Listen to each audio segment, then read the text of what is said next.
Today, I'm going to unbox and take a look at 1944 D-Day to the Rhine.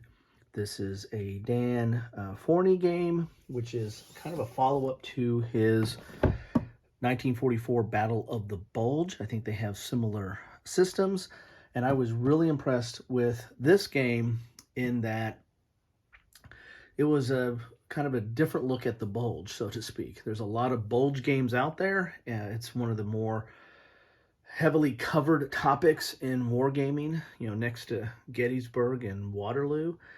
And there's quite a few Bulge games out there. But this one kind of simplified it. It was, to me, an accessible type Bulge game. It wasn't overly complex.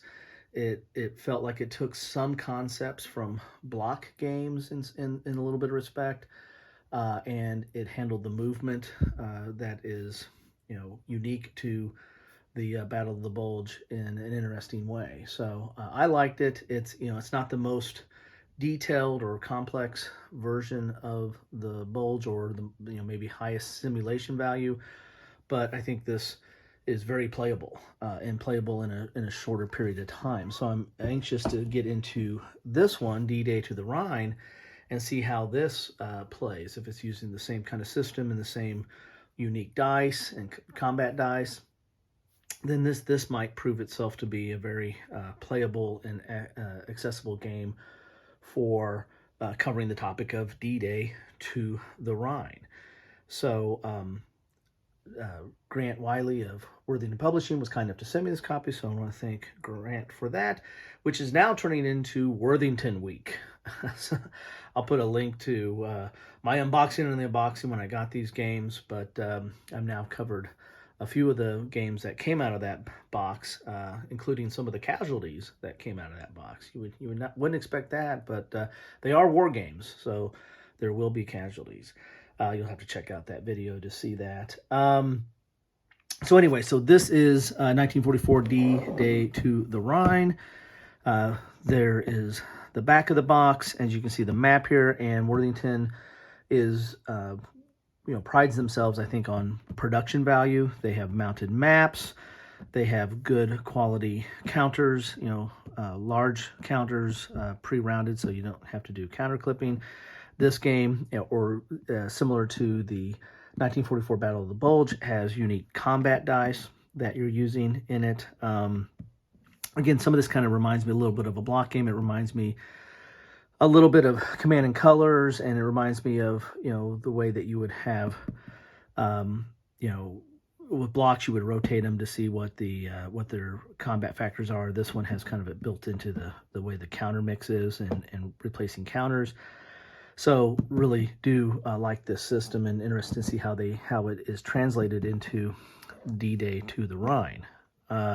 Game complexity is low, on the low end here. It's not the very lowest, but second to the lowest rung, and the same is true for the solitaire playability on this. And there are unique, there's in Battle of the Bulge, the 1944 Battle of the Bulge, there were different scenarios you can play, and or different objectives that you can play. And if I remember correctly, I don't think the other side knew what the objectives were, like for the Germans.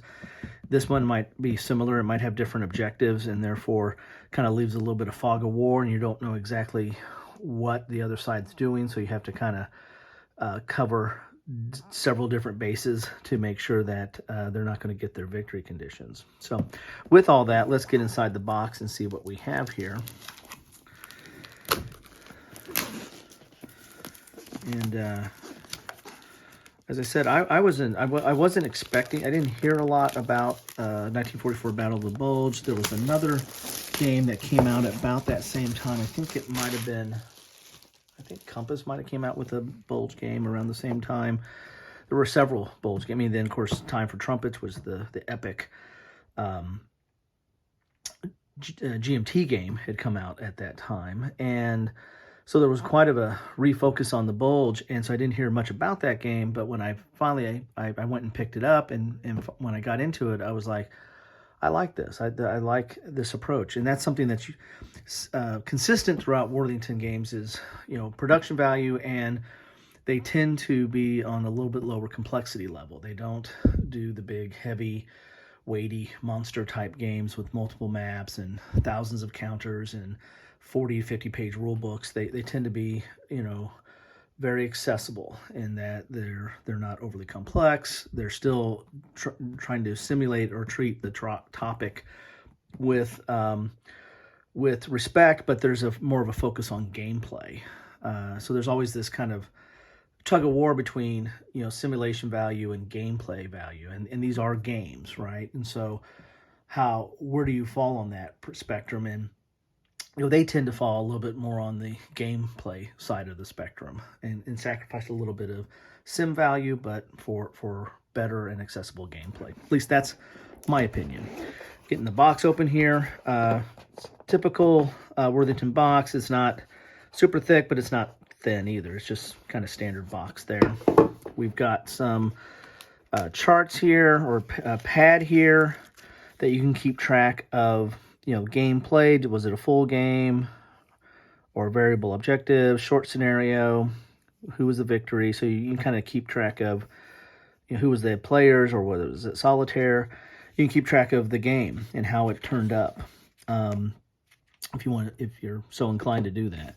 Here are these objectives. Like, this is similar to the Bulge game, where you have different objectives. So this is allied variable objective number 1, single thrust, and so it has a different goal of what it's trying to do.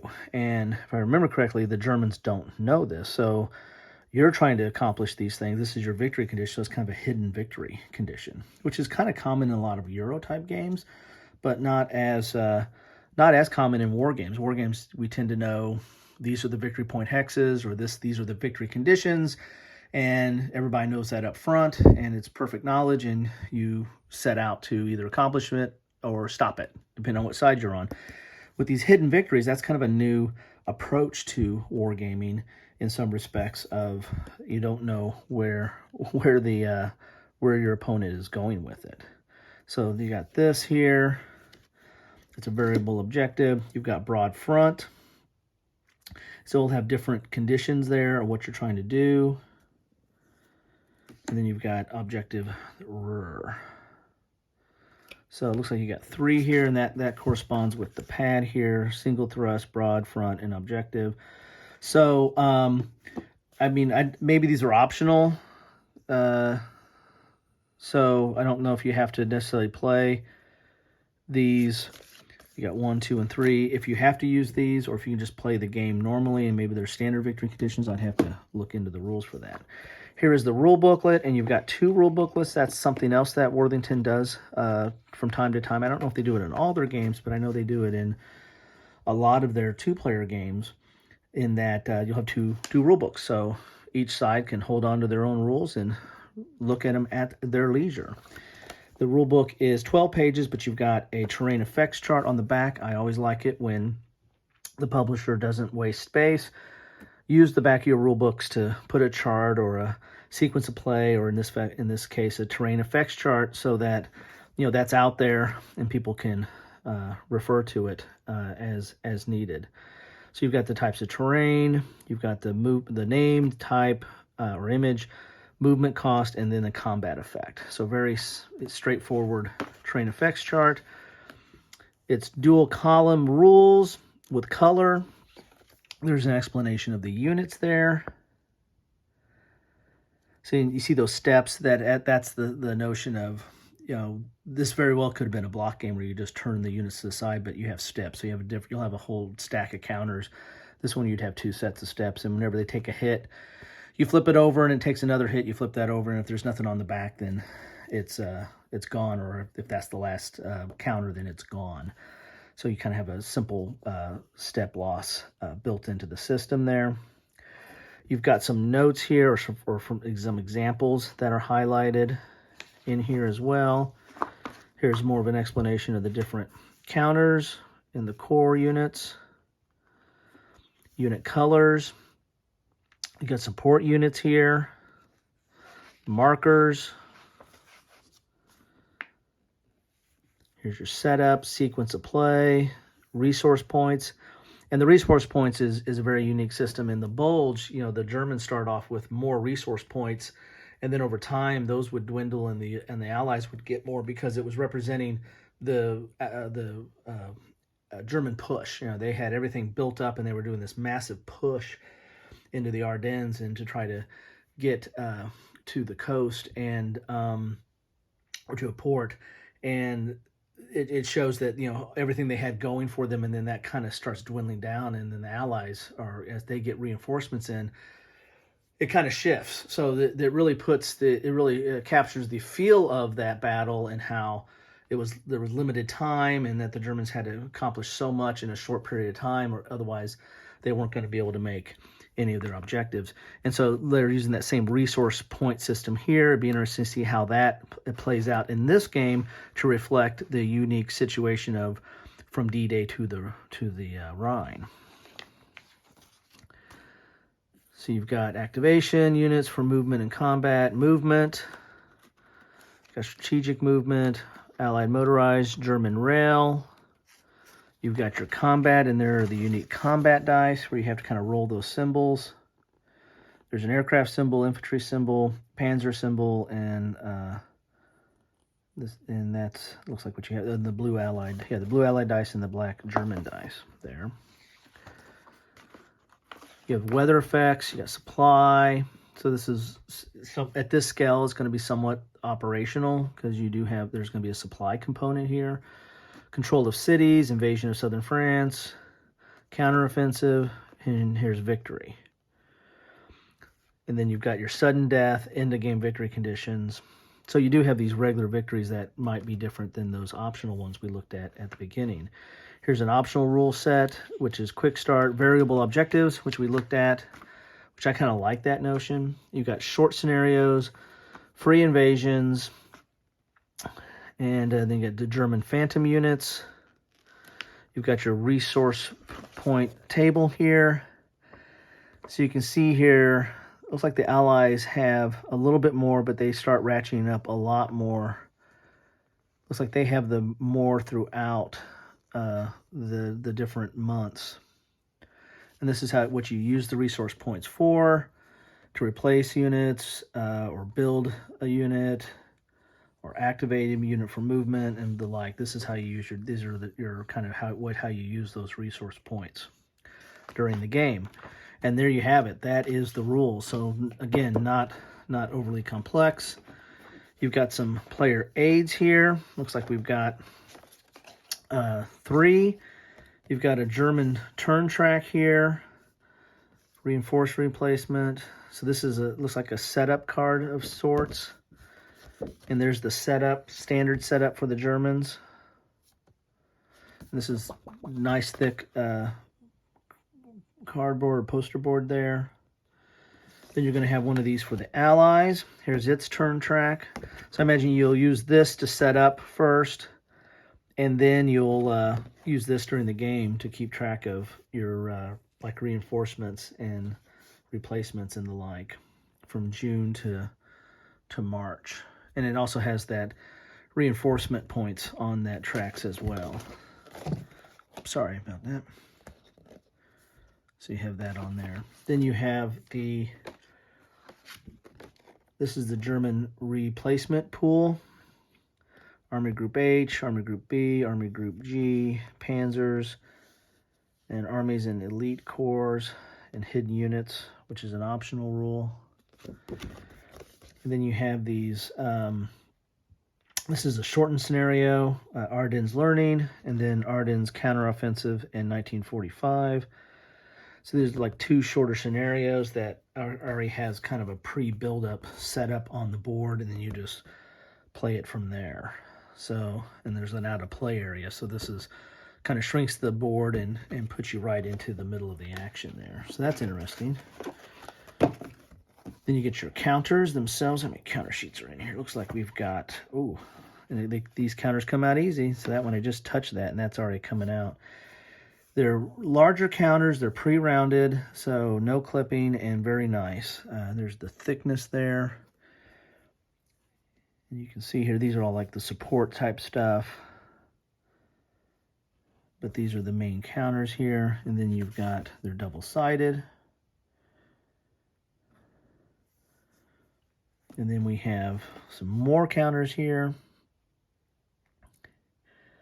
And these look like they might be like garrisons or something. And a whole bunch of other, look, here's some supply counters in or out of supply. And then you've got, these are like the control markers down here. And these are, of course, double-sided. So you've got, this is German control, and then you've got Allied control there. So then we've got the map board. Nice thick mounted map board there. We'll take a look at that in a second. Let's look at the, these are their new counter trays they use now that have, they used to have like two long rows and then a big square pockets in the middle. Now they have a lot of little rows and then two smaller square pockets. Here are the German dice, which are black and have, not everything has a symbol on it. That's part of the game here. They're custom dice, so you can roll. There's that symbol, and there's going to be a Panzer on there. I thought somewhere, maybe not. Maybe that's just it. So just 2 out of 6, so 1 in 3 chance of that. And then the Ally has have an airplane symbol, infantry symbol, and a tank symbol. So interesting. Those are your 2 different types of dice there, and then of course you have a 6-sided, regular 6-sided. Let's get to the map board itself here. I might have to pop out a little bit to see this. It is mounted, very nice, and ooh, I will have to pop out a little bit here so you get the full effect of this. Up periscope. So there you have it there. Now, they have those, on the Bulge map, there was the resource point track and everything was on the board. Here they've given you those player aids. That has a setup on the back and the resource point, kind of the turn track on those player aids. So this one, you don't have all that on the board because I guess there's the different scenarios and there's different ways to play it. So maybe you don't necessarily need to have that on the board. And it gives more space to maneuver. You can show more of the landscape on the board here. You have Brest way up in the northwest corner all the way over to Amsterdam, which is the city farthest on the north coast in the east there. You go all the way down here to Belfort and Vichy and Bordeaux over here. You've got some terrain as well, a lot of open space, but you do have some terrain, and then of course you get into the Ardennes over here. Yeah, then there's the Ruhr Valley, Frankfurt, and the like. So there you have it. So interesting board here. You have the different lower Normandy, upper Normandy. So there's for your landings. I assume since it says from D-Day to the Rhine, it deals with the landings as well.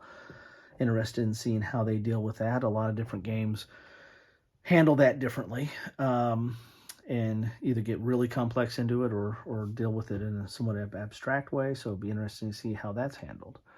So there you have it. That is the game board for 1944 D-Day to the Rhine. A nice mounted game board. I do like the art. I mean, the Bulge really had a lot of the forest and a lot of the different type of terrain, which I really liked. This one's a little bit more open, but you're at a different scale, right? You're at a much larger scale, so you have quite a bit of areas that aren't dominated by a certain terrain, so you don't need to have as much on the board. So that's going to add to a lot more maneuverability as well at this scale. So liking it though. So there you have it. That is the map board.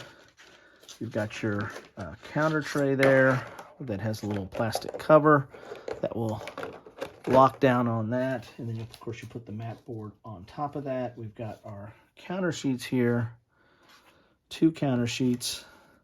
So not an overwhelming number of counters. You've got some player aids here that really serve as game tracks for the game. You have setup on one side and then game tracks on the other. You get 2 rule books for the game. So one to read and one to hand to the other person, or just use as the back for the terrain chart. You got a pad to keep track of your games. You have these variable objectives to play the game, and I recommend playing with those, at least trying those out, and maybe after you've gotten a little bit more familiar with the game, because I find those to be very very interesting, and a kind of a interesting way to play the game and experience the gameplay aspect of this game, as in addition to the simulation value. Well, there you have it. That is 1944 D-Day to the Rhine. Thank you, Grant. Greatly appreciate it. That as I continue on during Worthington week, I'm starting to have these theme weeks. If you've watched my show or my channel for the last 2 or 3 weeks, I've seemed to come up with a theme each week. And this week, it's Worthington. Thanks all. Love to know what your thoughts are on any of this stuff. Take care.